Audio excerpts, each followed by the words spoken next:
안녕하세요, 셀린입니다.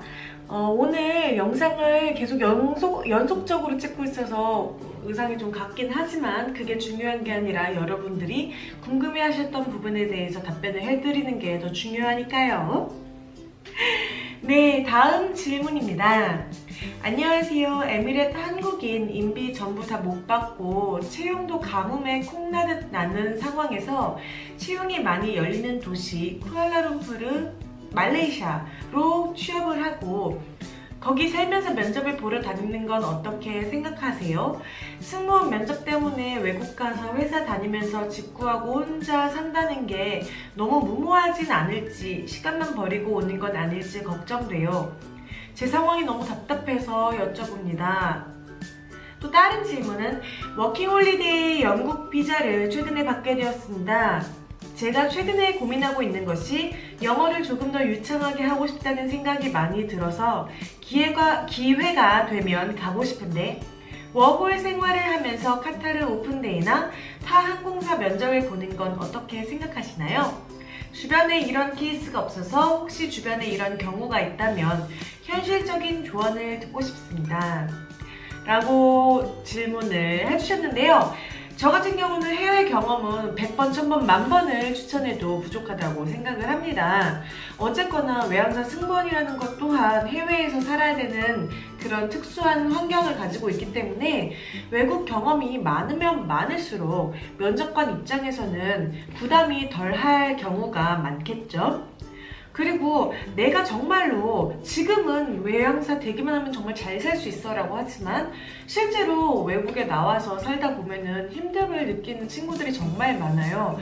저희 에미레이츠 같은 경우도 두바이에서 못 살겠다는 소리 하는 분들 정말 많거든요. 그렇기 때문에 내가 정말 외국에서 잘 살아볼 수 있을지 미리 연습해 볼 수 있는 계기가 되어줄 것 같습니다. 그리고 영어 실력은 당연히 늘릴 수 있고요. 그리고 다양한 경험을 통해서 면접 스토리 또한 만드실 수가 있는데요. 그런데 제가 말씀드리고 싶은 건 가장 중요한 것은 본질을 잊지 않으셨으면 좋겠습니다. 해외에서 일하다 보면 그것도 하나의 직장인으로서 일을 하는 거기 때문에 일에 치여서 면접장에 참여를 할 수가 없거나 면접이 있었는지도 모르고 지나가는 경우들을 많이 봤습니다. 그렇기 때문에 내가 여기에 왔었던 그 본질적인 이유를 항상 잊지 않고 있으셔야 할 것 같습니다. 그리고 일상생활의 영어랑 면접의 영어는 정말 달라요. 면접에서는 주어진 질문이 항상 똑같기 때문에 그거에 대해서 연습을 할 시간이 있는 반면에 일상생활 회화만 하다 보면 그 연습들이 부족해져서 내 실질적인 영어 실력은 늘었지만 면접 영어 실력은 줄어드실 수가 있거든요. 그래서 항상 시간이 나실 때마다 면접 영어 연습을 좀 하시면 좋을 것 같습니다. 그리고 그냥 무작정 외국으로 가신다기보단 그 시간들을 튼튼한 플랜 B로 사용을 잘 하셨으면 좋겠어요.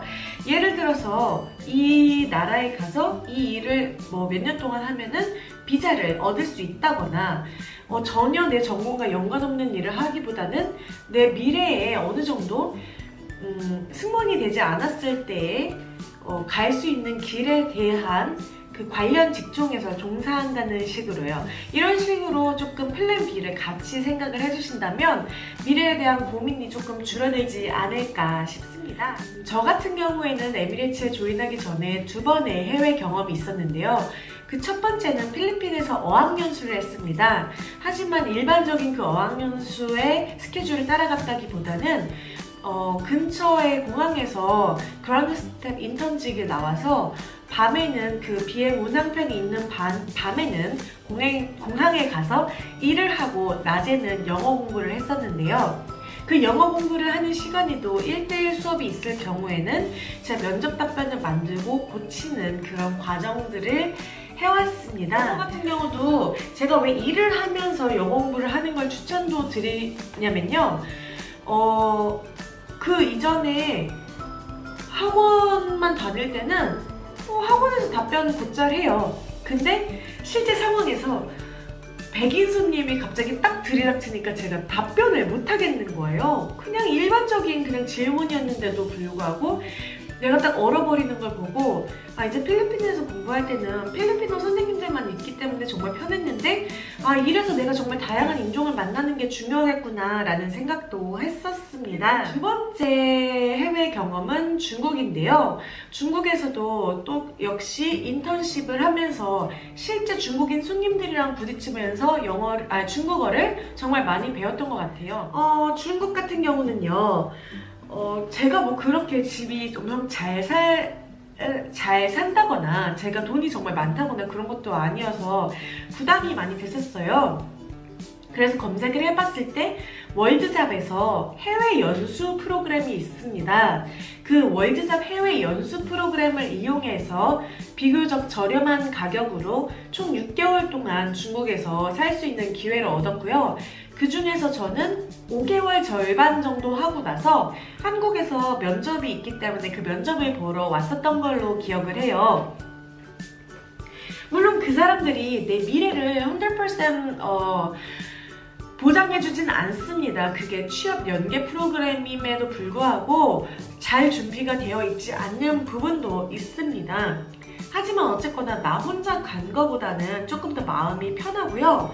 그리고 어쨌거나 만약에 그 대행사에서 도움을 제대로 받지 못했을 때 아니면 대행사가 일을 제대로 하지 못했을 때 그 월드잡이라는 국가 공기관에 연락을 해서 이런 부분이 어렵습니다 라고 도움을 청할 수 있기 때문에 그냥 일반적인 학원을 알아봐서 가시는 것보다는 훨씬 더 안전하다고 느꼈었던 것 같습니다.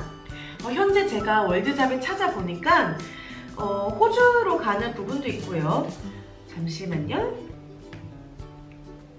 지금 가장 윗면에 떠있는 건 호주 취업 보육교사 자격증 취득 연수 과정 7차 이렇게 있네요. 근데 저는 보육교사 같은 경우도 나쁘지 않다고 생각을 하는 게 나중에 만약에 내가 비자를 얻을 수 있다면 정말 좋을 거고요. 호주에서는 또 면접이 정말 여러 번 열리고 또 다른 방법으로는 예를 들어서 내가 에티하드 면접을 보러 간다고 치면 에티하드에 플라잉 내니가 있다는 거 여러분들 알고 계시죠? 그때 면접에서 나는 플라잉 내니가 되고 싶어. 이전에 이런 호주에서 유학 교육 경험이 있기 때문에 난 정말 좋은 플라잉 내니가 될 수 있을 거야 라고 답변을 해주실 수도 있을 것 같습니다. 그리고 그 외에는 일본 취업 호텔리어 매니저 양성 과정이 있는데요. 일본 같은 경우에는 또 일본어를 잘 하시는 경우에 싱가포르 베이스나 동남아 베이스 항공사에서 일본어를 요하는 경우가 많습니다. 그때 내가 일본 호텔에서 일했다라는 점들을 면접에서 어필해 주시면 면접에서 조금 더 좋은 결과를 얻으실 수 있는 그런 방법들이 되실 것 같습니다. 이렇게 해외에 나갈 수 있는 방법이 여러 가지들이 있으니까요. 워킹홀리데이 뿐만이 아니라 이런 국가에서 보조해주는 이런 부분도 잘 검색을 하셔서 여러분들의 가장 젊고 어리고 예쁜 나를 조금 더 의미있고 가치있게 쓰실 수 있었으면 좋겠습니다. 워킹홀리데이 전세계 어디로 가시든 정말 화이팅이고요. 제가 정말로 하고 싶었던 거기 때문에 누군가가 제가 가지 못했던 그 길을 가는 여러분 정말 진심으로 마음속에서 응원합니다. 좋은 결과 있으시길 바라겠고요. 제 영상이 도움이 되셨다면 좋아요 눌러주시고 구독하기 잊지 않으셨으면 좋겠습니다. 그러면 다음 질문에서 만나 뵙겠습니다. 안녕!